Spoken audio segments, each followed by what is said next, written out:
10 की power -5 kg और tension कितनी दी गई है T। When the string vibrates, two successive harmonics are found to occur at frequency 750 and 1000। F1 दी गई है 750 और F2 दी गई है 1000। तो द वैल्यू ऑफ टेंशन पूछ रही है, कुछ नहीं है।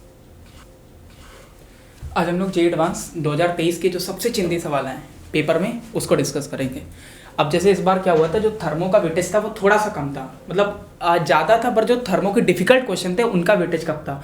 एक बार 2015 में जो रोटेशनल मोशन का क्वेश्चन नहीं आता जिसमें 3D में उसका एंगुलर मोमेंटम लिखना था, वैसा क्वेश्चन नहीं था। रोटेशनल मोशन का भी सरल क्वेश्चन था। अब हर बार ग्रेविटेशन से एक बार वो वाले आते थे, बाइनरी स्टार सिस्टम, वो भी नहीं था। तो इस बार क्या करते, कुछ जो ईजी क्वेश्चन आए जे एडवांस में उसको डिस्कस करते हैं और टफ वालों के भी अलग डिस्कस कर लेंगे। ये कुछ मतलब जो स्कोरिंग टॉपिक्स हैं उसके डिस्कस करते हैं। पहला क्वेश्चन क्या है, ये थर्मोडायनेमिक्स से आया था कि 1 mole of an ideal gas expands adiabatically from an initial state Ta, V0 to final state Tf, 5 V0 और another mole of the same gas expands isothermally from a different initial state Tb, V0 to the same final state Tf, 5 V0। अब ratio of specific heat पूछी गई है। अब specific heat होती क्या है,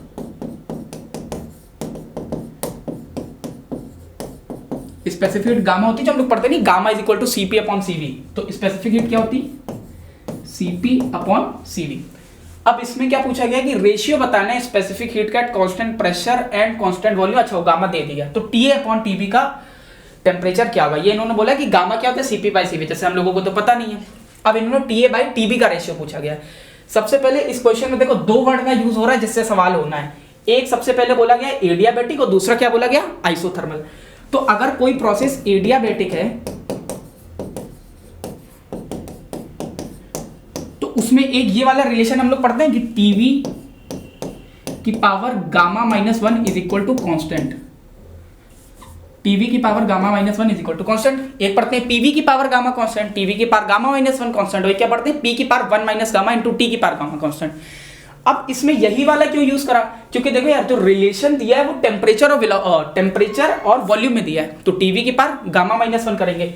अब इनिशियल स्टेट क्या थी Ta V0 और फाइनल स्टेट क्या है Tf, 5 V0। तो एक बार इसमें ये वाला रिलेशन लगाते हैं, Ta इंटू V0 की power gamma -1 is equal to Tf into 5 V0 की पावर गामा -1। क्या करा, Ta इंटू V0 की power gamma -1 is equal to Tf into 5 V0 की पावर गामा -1। अब देखते हैं क्या करते हैं, सिर्फ इसको सॉल्व करना है इस इक्वेशन को। तो Ta V0 की पावर गामा -1, अब Tf को ऐसे लिखा रहने दे रहे। अब यार ये 5 इंटू V0 की पावर गामा -1 है, तो 5 को अलग लिख सकते हो, V0 को अलग लिख सकते हैं। तो 5 की पावर गामा -1 इंटू V0 की पावर गामा -1, इसमें ये और ये नमस्ते।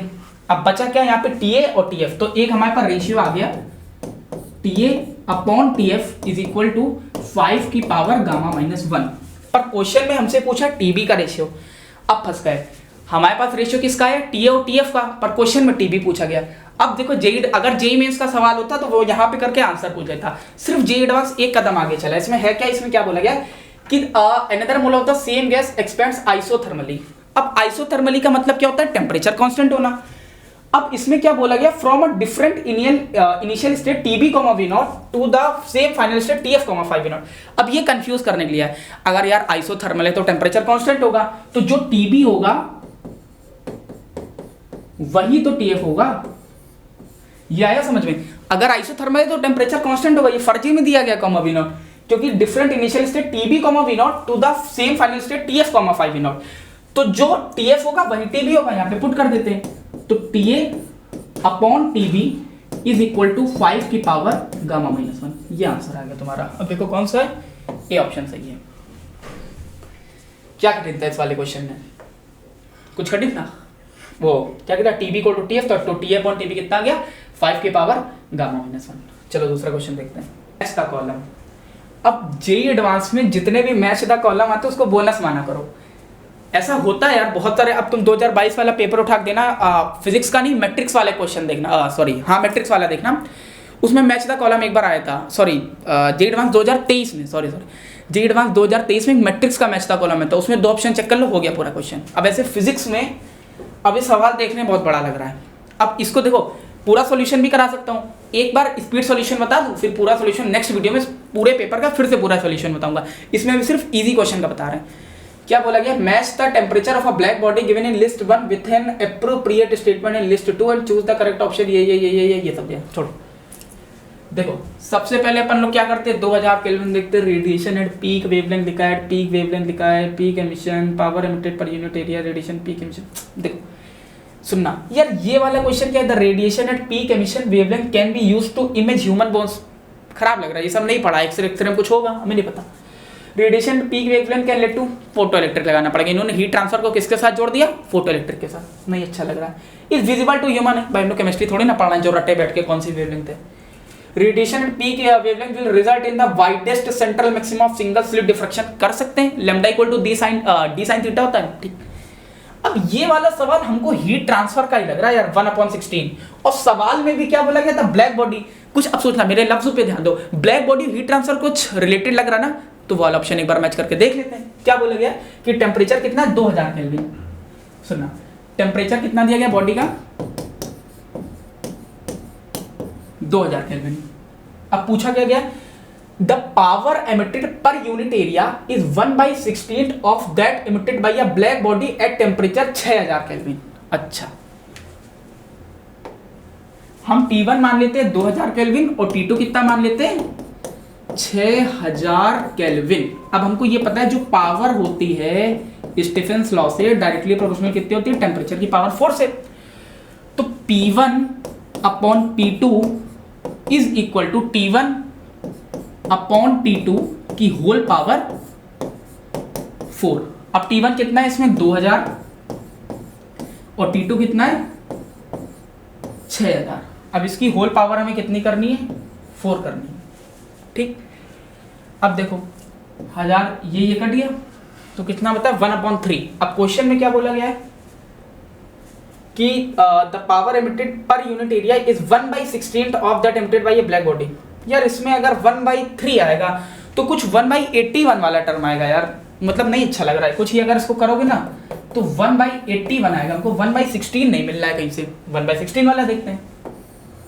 इससे हमारा 1/81 वाला टर्म आ रहा है, बट उसका देखो इस पे एक तो पहली बात तो पावर वाला ऑप्शन यही है। अब इसमें कहीं 1/81 दिख नहीं रहा है, एक बार इसको ट्राई करके देख ले रहे हैं, शायद फायदा हो जाए। क्यू वाले को देख लेते क्या है, तो अपन अब T1 कितना मान ले रहे, 6000।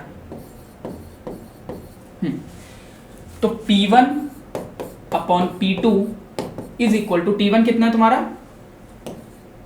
ये कितना था, ये 6000 था, सॉरी इसको कितना मान लिया हम लोग, 3000। हाँ ठीक, तो 3000 बटे 6000 की पावर वो, ये खत्म, ये 1/2। तो P1 upon P2 is equal to 1/16। कैसे लिख सकते हैं, 16 P1 इज इक्वल टू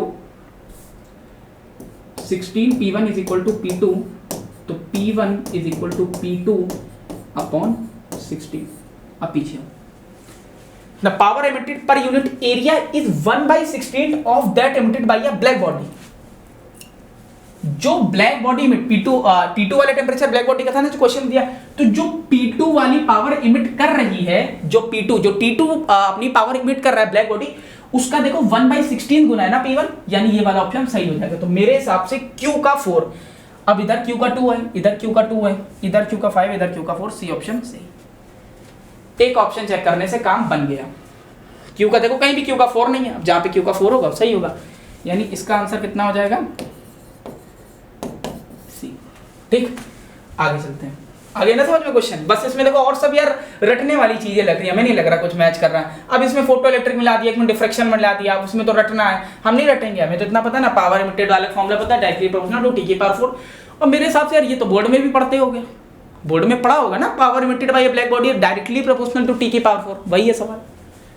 आगे देखते हैं।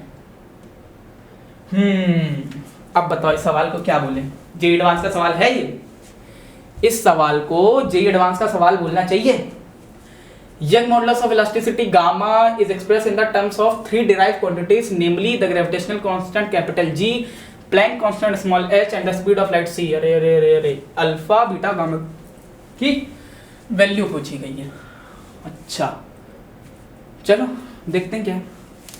हमें यंग मॉडुलस जो y है उसको ऐसे रिप्रेजेंट करा गया, यूनिट डायमेंशन का सवाल है। y को कैसे रिप्रेजेंट करा गया है, c की पावर अल्फा, h की पावर बीटा और g की पावर गामा, ये रिप्रेजेंट करा गया। एक बार हमें c, h और g के डायमेंशन पता चल जाए और गामा के डायमेंशन पता चल जाए, सवाल पूरा हो जाएगा। अब ये लेंथी सवाल है पर बिल्कुल थॉट प्रोसेस वाला सवाल नहीं है कि जिसमें कुछ हैशटैग चमका वाला मूवमेंट हो, वो नहीं है। इसमें सिर्फ कैलकुलेशन करनी, मजदूर बन के करते हैं। c की तो डायमेंशन पता नहीं क्या होती, वेलोसिटी होती है, तो लेंथ अपॉन टाइम यानी lt -1, lt -1 की पावर अल्फा। अब प्लैंक कांस्टेंट निकालना है ना, h देखो दिया होगा प्लैंक कांस्टेंट, हाँ, equal to hc upon lambda होता है। अब देखो ये हम ये फॉर्मूला यूज कर रहे हैं, जरूरी नहीं तुम ये कुछ भी यूज कर सकते हो, तुम mu equal to c by v use कर लो, वैसे निकाल सकते हो। कोई भी फॉर्मूला जो c, h और g को रिलेट कर रहा हो, जैसे h को कोई भी फॉर्मूला अगर दुनिया का रिलेट कर रहा हो, वहां से तुम h की डायमेंशन निकाल सकते हो। ये हमको थोड़ा आसान पड़ रहा है, equal to hc by lambda, तो वहां से निकाल लेते हैं। अब E क्या होता है, एनर्जी पढ़ा हो ना बचपन में, फोर्स इनटू डिस्प्लेसमेंट। फोर्स की क्या होती है mlt -2 और डिस्प्लेसमेंट की L, तो क्या हो जाएगी m L square t -2 is equal to h। अब c की अभी निकाली कितनी, lt -1, lt -1 और वेवलेंथ की कितनी थी l, तो ये सही नमस्ते। अब h की कितनी आ जाएगी, m L square t -1 upon नीचे भी t -1 आ जाएगा, तो ये कैंसिल हो जाएगा। आया ना समझ में।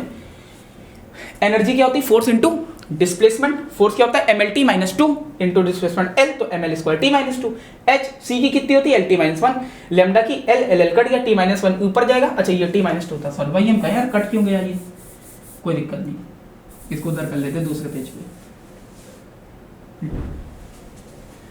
एनर्जी की कितनी थी, ml स्क्वायर t -2। अब प्लैंक कांस्टेंट की कितनी थी, प्लैंक कांस्टेंट की निकालनी थी ना, तो ये इसकी कितनी थी L t -1 और लेमडा की कितनी थी L, ये से ये कैंसिल, तो H की कितनी आ गई ml square t -2 upon t -1, ये ऊपर जाएगा, t -1 को ऊपर भेजेंगे ना, तो कितना हो जाएगा ml square t -2 into t की पावर 1, तो इसकी कितनी आ जाएगी ml स्क्वायर t की पावर -1। ये हमारे पास किसकी आ गई, h की, ml स्क्वायर t की पावर, और इसकी पावर कितनी बीटा। अब g की निकालनी पड़ेगी, बड़े g की, यार ये रफ कर देना है। अब कैपिटल G की डायमेंशन निकालनी पड़ेगी, तो यार कैपिटल G की डायमेंशन कैसे निकाले, कौन सा फॉर्मूला दिमाग में आ रहा है, force equal to Gm1 m2 upon r square, तो F is equal to Gm1 m2 upon r का स्क्वायर, ये r है, पाई नहीं है। तो फोर्स कितना होगा ml t -2, g की तो निकालनी है, इसका m हो जाएगा, इसका भी m हो जाएगा अपॉन l स्क्वायर हो जाएगा, ये से ये नमस्ते, तो ये उधर जाएगा ना, तो क्या हो जाएगा g into m is equal to l cube into T की पावर -2, तो g की डायमेंशन कितनी आ गई l क्यूब टी की पावर -2 m की पावर -1। g की कितनी आ गई m की power -1 l cube into T की पावर -2, m की power -1 l cube into T की पावर -2, m की power -1 l cube into T की पावर -2, इसकी पावर कितनी है गामा। अब गामा, हाँ ये यंग मॉडुलस y है, ठीक। अब यंग मॉडुलस कैसे लिखें, अब ये पढ़ा होगा ना, स्ट्रेस वो वाला नहीं जो लेते हैं, stress is equal to gamma times of strain. Strain तो यार डायमेंशनलेस होता है ना, क्योंकि change in length upon original length dimensionless है, और स्ट्रेस की वो क्या होती है, ये तो डायमेंशनलेस है, तो इसको बता दो। स्ट्रेस क्या होता है, फोर्स अपॉन एरिया, तो ml t -2 upon l into l is equal to gamma, मतलब y, तो ml -1 t -2 is equal to y। इसकी डायमेंशन कितनी आएगी ml -1 t -2, ml -1 t -2। अब यहाँ तक कोई दिमाग नहीं लगाया यार, सिर्फ मजदूरी करी है, जो इसमें करा सिर्फ मजदूरी करी है। अब क्या करना है, यहाँ से m की सारी पावर निकालेंगे, यहाँ से l की सारी पावर निकालेंगे और t की सारी पावर निकालेंगे, और वहां की m की पावर l की पावर t की पावर से इक्वेट करना है, आंसर आ जाएगा। अब यहाँ पे देख लो l की पावर कितनी आएगी, इधर से तो अल्फा आ रही है, यहां से कितनी आ रही 2 बीटा आ रही है, और यहां से कितनी आ रही +3 गामा, ठीक। t की देख लो कितनी आ रही है, यहां से आ रही -अल्फा, इधर से आ रही माइनस बीटा और इधर से कितनी आ रही माइनस 2 गामा, और m की पावर किधर से आ रही बीटा माइनस गामा, m की पावर कितनी आ रही बीटा माइनस गामा। और इधर देख लो m की पावर कितनी है 1 है, l की पावर -1 है, t की पावर -2। अब इक्वेट कर दो, m की पावर को बराबर कर दो m की पावर से, यानी m की उधर पावर कितनी थी बीटा माइनस गामा, तो बीटा माइनस गामा को बराबर कर देंगे किसके 1 के। और देखो तीसरे में क्या है, बीटा माइनस गामा को हाँ बराबर कर दिया 1 के। l में क्या है alpha plus 2 beta plus 3 gamma को बराबर करना है हमें -1 के। Alpha plus 2 beta plus 3 gamma को बराबर किससे करना है -1 के। Alpha plus 2 beta plus 3 gamma को बराबर कर दिया -1 के। अब t की कितनी minus alpha minus beta minus 2 gamma को बराबर करना है -2 के। तो minus alpha minus beta minus 2 gamma को बराबर करना है -2 के। अब बस यार ये तीनों इक्वेशन को सॉल्व करना है, इधर से माइनस कॉमन ले लो, तो alpha plus beta plus 2 gamma equal to -2 और माइनस माइनस खत्म, तो एक इक्वेशन आ गई alpha plus beta plus 2 gamma is equal to 2। और दूसरी इक्वेशन एक है ही हमारे पास अल्फा प्लस 2 बीटा, अरे हो गया सवाल देखो, alpha plus 2 beta plus 3 gamma is equal to कितना है हमारे पास -1। दोनों इक्वेशन को एक बार हम लोग क्या कर देते हैं सब्ट्रैक्ट कर देना, माइनस माइनस माइनस इधर प्लस हो जाएगी, ये नमस्ते, या माइनस बीटा आ जाएगा या माइनस गामा आ जाएगा, ये कितना आ जाएगा 3 आ जाएगा। तो एक इक्वेशन हमारे पास आ गई, यहाँ से माइनस कॉमन लेंगे तो बीटा प्लस गामा, तो एक इक्वेशन आ गई beta plus gamma is equal to -3। आया ना समझे, अल्फा अल्फा कैंसिल कर दिया, beta minus 2 beta minus beta हो गया, माइनस गामा हो गया, 2 + 1 3 हो जाएगा, माइनस लेंगे तो beta plus gamma equal to -3 आ गया। अब इधर क्या है beta minus gamma is equal to 1, ये खत्म होगा, तो 2 बीटा इक्वल्स टू -2 आएगा, तो बीटा की वैल्यू कितनी आ गई -1। बीटा की वैल्यू -1 आ गई, अब कहीं पे पुट कर दो आराम से, कहीं यहीं पे पुट कर देते हैं, बीटा की वैल्यू -1 आ गई, इस वाली क्वेश्चन में पुट कर देते हैं।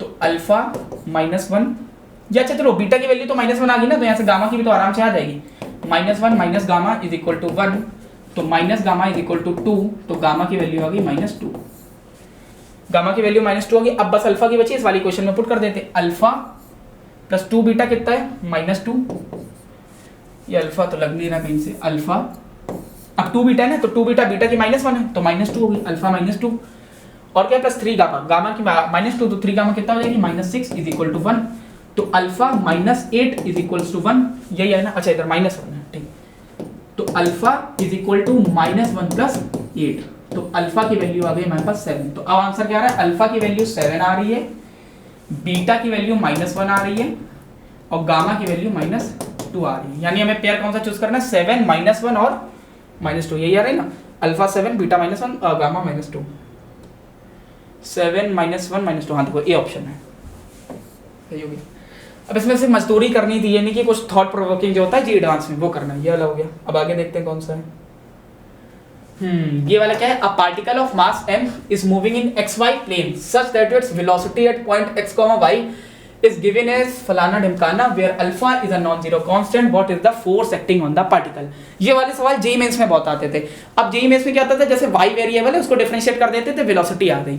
अब इसमें हुआ क्या, ये वाला सवाल देखो ध्यान से देखना है सरल, बस इसमें एक मोमेंट आता है जहाँ पे चमकना है, अगर वो चमक गया तो हो गया सवाल, वरना फिर उसमें लोग इंटीग्रेट डिफरेंशिएट करते रहते हैं।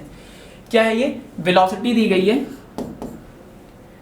Alpha y x cap plus 2x y cap, हम x और y को हटा के i और j मान ले रहे हैं, वरना फिर उसमें इसमें कंफ्यूजन होगा। तो velocity alpha y i cap plus 2x j cap. अच्छा अब ये जो वेलोसिटी दी गई ना उसका एक x कंपोनेंट भी है और y कंपोनेंट भी है, दोनों दिए गए y और x। अब क्या करते हैं, एक बार हमें क्या चाहिए फोर्स, तो फोर्स का फॉर्मूला क्या होता है मास इनटू एक्सीलरेशन। अब अगर वेलोसिटी भी x और y में है तो एक्सीलरेशन भी तो x और y में होगा, अगर वेलोसिटी भी x और y में है तो एक्सीलरेशन भी x और y में होगा, तो उसके लिए हमें ax निकालना पड़ेगा और ay निकालना पड़ेगा। तो सबसे पहले ax और ay एक्सीलरेशन और वेलोसिटी को ऐसा कौन सा फैक्टर जो कनेक्ट करता है, एक्सीलरेशन dv/dt होता है वेलोसिटी को जब डिफरेंशिएट करते हैं। तो अब vx कितना है, हम यहाँ का x कंपोनेंट दे रहे हैं जो i के साथ ले रहा है, वो कितना है अल्फा y। अब वेलोसिटी का y कंपोनेंट कितना है अल्फा इंटू 2x, मतलब 2 अल्फा x, ठीक। अब यहां से हमको एक्सेलरेशन निकालना पड़ेगा, तो vx कितना दिया गया अल्फा y। तो अगर हमें एक्सीलरेशन निकालना है एक्स डायरेक्शन में तो क्या करेंगे, D V X upon D T, alpha तो कांस्टेंट है, D Y upon D T. अब यहाँ पे फंस गए, क्योंकि जो जेई मेन में सवाल आते थे यहाँ पे कुछ x का फंक्शन होता था तो आराम से डिफरेंशिएट करके 3x स्क्वायर x4 होता था 4x लिख देते, पर यहाँ y का फंक्शन है। चलो एक बार y वाला भी निकाल लेते हैं एक्सेलरेशन, फिर देखते हैं क्या है। अब इसमें क्या है, हाँ y वाली वेलोसिटी कितनी है 2 अल्फा x, हाँ y वाली वेलोसिटी कितनी दी गई 2 अल्फा x। अब इसको डिफरेंशिएट कर देते हैं, D V Y upon D T is equal to 2 alpha into D X Y D T. अब बस ये जे एडवांस ने जादू करा कि x का एक्सेलरेशन था उसमें y का फैक्टर है, और जो y का एक्सेलरेशन है उसमें x का फैक्टर है। जो x का एक्सेलरेशन है उसमें y का फैक्टर है, और जो y का एक्सेलरेशन है उसमें x का फैक्टर है। अब देखो dy अपॉन dt का मतलब क्या होता है,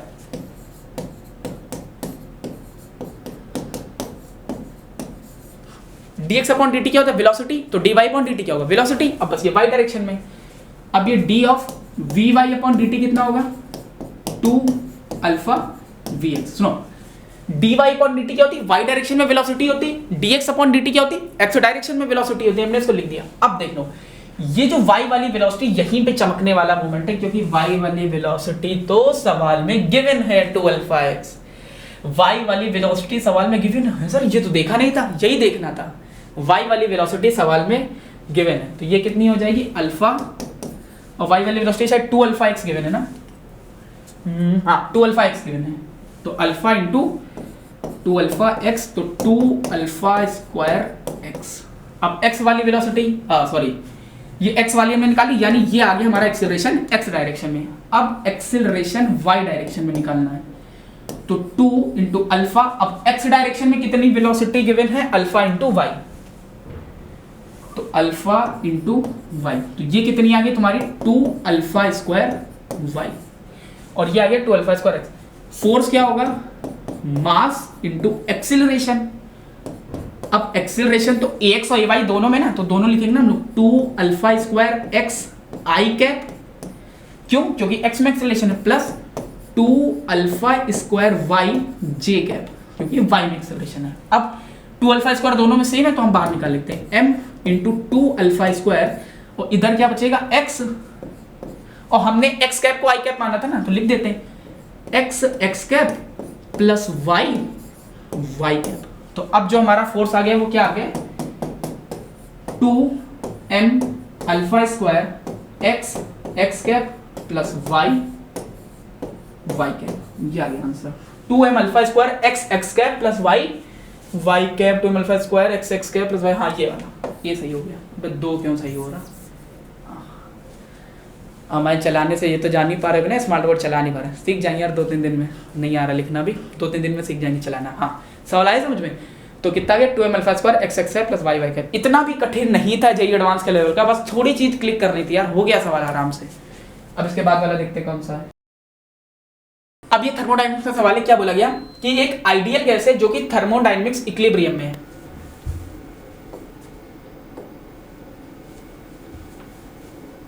हाँ अब एक ये थर्मोडायनेमिक्स का सवाल है, ये भी देखते हैं, ये भी सरल था।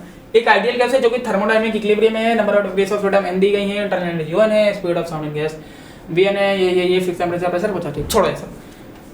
v5 v3 v7 v6 से कैलकुलेट कर रहे हैं, तो हमें v और u का फॉर्मूला किसके टर्म्स में लाना है n के टर्म्स में। तो u का फॉर्मूला सबसे पहले क्या पता है, इंटरनल एनर्जी का कुछ फॉर्मूला पता है, डिग्री ऑफ फ्रीडम के टर्म में ये पता होगा ना, f/2 nr डेल्टा t, नफरत बटे दो। तो हमें ये इससे दिख रहा है कि u जो है वो डायरेक्टली प्रोपोर्शनल है f के, ये अच्छा दिख रहा है कि सवाल से नहीं दिख रहा है, दिख रहा है। और इन्होंने क्या बोला था कि जो डिग्रीज ऑफ फ्रीडम है वो कितनी n है ऑफ आ मोल, यानी मोल भी 1 है, चलो यहाँ पे 1 लिख देते हैं, मोल भी कितनी है यार फिर से लिखना पड़ेगा, देखो u कितना है f/2 into 1 into r into delta t, तो u कितनी आ गई f/2 r डेल्टा t, और f ही n दिया गया तो n/2 r डेल्टा t, तो u डायरेक्टली प्रोपोर्शनल है n से, n जितना बढ़ेगा u उतना बढ़ेगा, जितना ज्यादा n उतना ज्यादा u। ठीक, अब वेलोसिटी के बारे में देख लेते हैं क्या इसने कहा है। एक फॉर्मूला पढ़ा होगा बचपन में, v equal to under root gamma RT upon n, ये पढ़ा होगा यार, जब स्पीड ऑफ साउंड पढ़ रहे होगे तो ये पढ़ा होगा। तो इससे हमको क्या एक चीज देखने को मिल रही है कि जो वेलोसिटी है डायरेक्टली प्रोपोर्शनल है रूट गामा के, या हम एक तरीके से कह सकते हैं ना वेलोसिटी हाँ रूट गामा के डायरेक्टली प्रोपोर्शनल है, मतलब ये कह सकते हैं अब वेलोसिटी तभी बढ़ेगी जब गामा बढ़ेगा।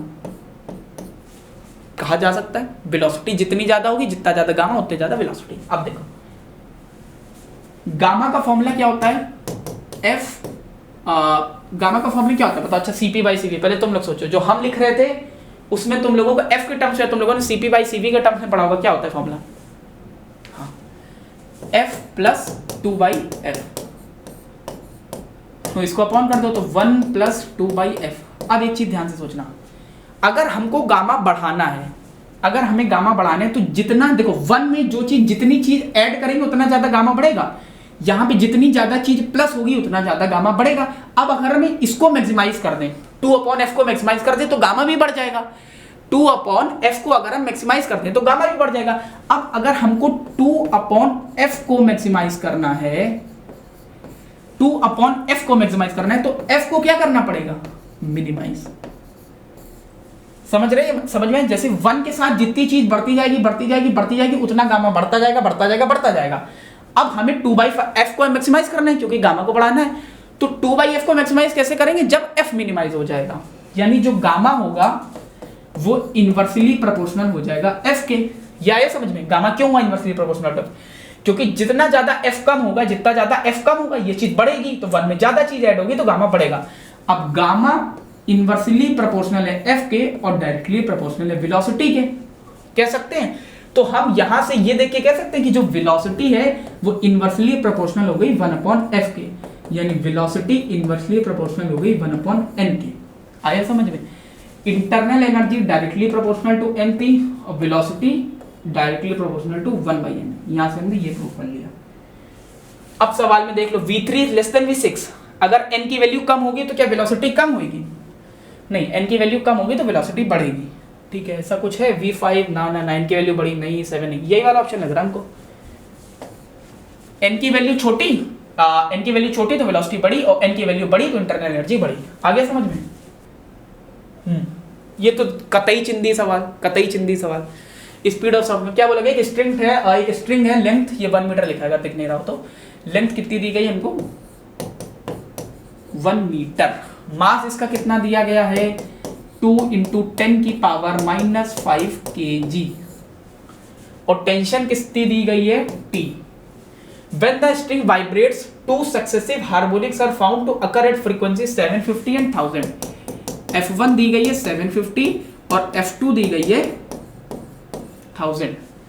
तो द वैल्यू ऑफ टेंशन पूछी गई है, कुछ नहीं यार, फ्रीक्वेंसी का फॉर्मूला पढ़ा है ओपन पाइप में, NB/12 होता है। अब इसमें ये कहीं लिखा है कि ओपन है कि नहीं, स्ट्रिंग वाइब्रेट कर रही है, वही वाला फॉर्मूला लगेगा। तो फ्रीक्वेंसी 1 क्या होगी NV/12। अब यार इस फॉर्मूले का तो डेरिवेशन नहीं करा सकते ना इस वीडियो में, ये पढ़ा होगा ना यार, जब स्ट्रिंग वाइब्रेट करती है तो fundamental frequency, odd harmonic, overtone, ये वाला फॉर्मूला पढ़ा होगा। तो NV/12 कितनी दी गई 750।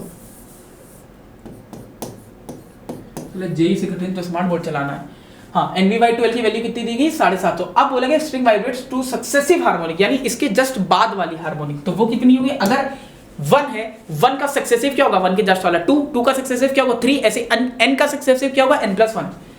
तो n+1 V/12 वो कितनी दी गई है 1000, ये F2 दी गई, दोनों को दर के डिवाइड कर दो, F1/F2, ये V/12 कैंसिल हो जाएगा, बचेगा क्या n/n+1, 750/1000, ये से ये गया। अब देख लो यार 750/1000 है, काटना है इसको तो 5 × 5 25 15 जाएगा, और 5 2 5 3 15 5 4 20 3/4, तो 4n = 3n+3, ये है ना 4n = 3n+3। हाँ, तो n की वैल्यू यहाँ से 3 आ गई। अब कोई भी क्वेश्चन में डाल दो, 3V/12 750 है, तो इसको काटेंगे तो ये 3 2 6 115, V/12 आ जाएगा 250, और L की वैल्यू तो 1 मीटर दी है, यानी V/2 = 250, तो V की वैल्यू कितनी आ गई 500।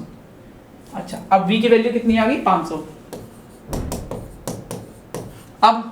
अब देखो जेड से कोई बहुत ज्यादा कॉन्सेप्ट नहीं यूज यार, V क्या होता है √T/μ, तो अंडर रूट टी, वी क्या होता है under root T upon mu is equal to 500, यह है ना 500।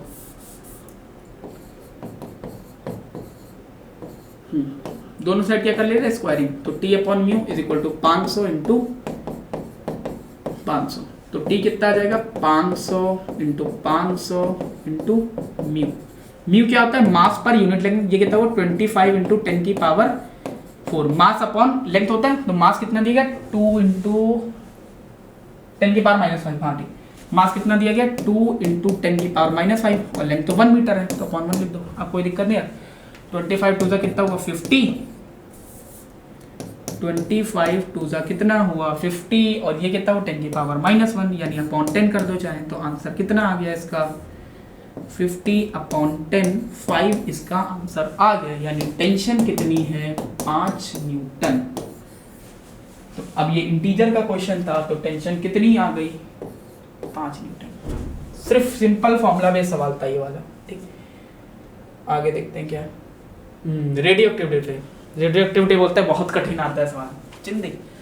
एक radio active decay process activity जैसा कुछ पता नहीं, गवार बैठे एंटीज number of radio active nuclear खत्म activity at later time activity छोड़ो। कुछ टाइम बाद S1 और S2 दो सोर्स की एक्टिविटी क्या दी गई है A1 और A2, ठीक है। एक्टिविटी का फॉर्मूला पता है ना, लैम्डा इंटू n होता है, इसका कुछ n1 होगा इंटू डीके कांस्टेंट तो सेम होगा, ठीक है। When S1 and S2 have just completed there third and seventh half life the ratio of A1 and A2, खत्म यार। हम n1 और n2 का रेशियो निकाल लें, वही A1 और A2 का रेशियो होगा, खत्म। अब ये तो पता है ना इन्होंने अपनी 3 हाफ लाइफ कंप्लीट कर ली है, तो ये फॉर्मूला पता होगा कि नंबर ऑफ न्यूक्लियाई कितने बचे होंगे n0 जितने इनिशियल होंगे अपॉन 2 की power n, where n is the number of half life. तो इसके लिए S1 के लिए यानी n1 कितना होगा इसने कंप्लीट कर ली 3 हाफ लाइफ, और सेकंड वाले ने कितनी कंप्लीट कर ली n0 अपॉन 2 की पावर 7, तो ये हो गया n0 अपॉन 8, और ये क्या हो गया n0 अपॉन 2 की पावर 7 कितना होता है, ये 8 होता है, फिर 8 होगा 64 इंटू 2 128, हाँ 128 होगा। बस अब जो n1 अपॉन n2 होगा वही होगा a1 अपॉन a2, तो देख लो यार 128 अपॉन 8 कितना हो जाएगा, 8 1 जा 8 और 16 आ जाएगा आंसर। डिवाइड करने इन दोनों का, तो रेशियो ऑफ a1 into कितना आ गया 60 हो गया। अब ये तो बिल्कुल कतई चिंदी सवाल था, तो छोड़ना भी नहीं था जेई में। ग्रेविटेशन का सवाल देखते हैं जो जेई एडवांस 2023 में, कतई चिंदी सवाल क्या है क्वेश्चन में, दो सैटेलाइट है P और Q मूव कर रही डिफरेंट सर्कुलर ऑर्बिट में, मान लो P ऐसे मूव कर रही है और Q ऐसे मूव कर रही है, ये Q है ये P। Height of earth surface HP and HQ है, तो HP अगर हाइट ऑफ P जो है अर्थ सरफेस से, the height of P and Q, अच्छा दो सैटेलाइट मूव कर रहे हैं डिफरेंट सर्कुलर ऑर्बिट में, अर्थ मान में ये है यार, तो हाइट ऑफ P ये h ऑफ P हो जाएगा और ये h ऑफ Q हो जाएगा। तो हाइट ऑफ P कितनी दी गई है r अपॉन 3 और GP अपॉन GQ का रेशियो दिया गया है 36 अपॉन 25। सिंपल हमें क्या निकालना है HQ। अब देखो GP अपॉन GQ को ऐसे लिख सकते हैं G upon 1 plus H upon RE का whole square, H of P upon RE का होल स्क्वायर अपॉन GQ को कैसे लिख दें G upon 1 plus H of Q upon radius of earth का होल स्क्वायर, ऐसे लिख सकते हैं। तो GP upon GQ is equal to GG तो नमस्ते हो जाएगा, तो ऊपर कितना जाएगा 1 plus H of Q upon radius of earth का whole square upon 1 plus H of P upon radius of earth का होल स्क्वायर। अब क्या करते हैं अपन लोग, GP अपॉन GQ कितना दिया गया 36/25 दिया गया, और ये तो ठीक है, तो 1 प्लस HQ अपॉन RE का whole square upon 1 plus HP upon radius of earth का होल स्क्वायर, दोनों साइड स्क्वायर रूट ले लेते हैं, तो 6 अपॉन 5 हो जाएगा, ये 1 plus H of Q upon RE हो जाएगा, ये 1 plus H of P upon R E हो जाएगा 6/5 1 plus H of Q upon R of E upon 1 plus H of P कितना होता है r/3 दिया गया क्वेश्चन में r/3 तो कट जाएगा तो r/3 अपॉन आर ई तो 1/3 आ जाएगा 1 प्लस 1/3 कितना होगा 3 प्लस 1 4/3 4/3 तो 6/5 इक्वल्स टू 3 1 प्लस 1/3 कितना होगा तो 4/3 4/3 इधर जाएगा तो 3/4 हो जाएगा और यहाँ पे क्या है 1 plus H of Q upon radius of earth 3 से कट जाएगा 2 टाइम्स तो 2/5 is equals to 1/4 plus H of Q upon 4 RE तो 2/5 माइनस 1/4 ये 20 आ जाएगा 5 4 20 4 2 8 4 5 20 माइनस 5 3/20 तो 3/20 is equal to H of Q upon 4 times of RE ये cut जाएगा तो एच ऑफ क्यू कितना आ जाएगा 3/5 ये आंसर हो जाएगा एच ऑफ क्यू कितना आ जाएगा 3r/5 3r भी आएगा यार इधर r नहीं आ रहा क्या एक मिनट हाँ ये r भी तो है ना 3r/5 ठीक हो गया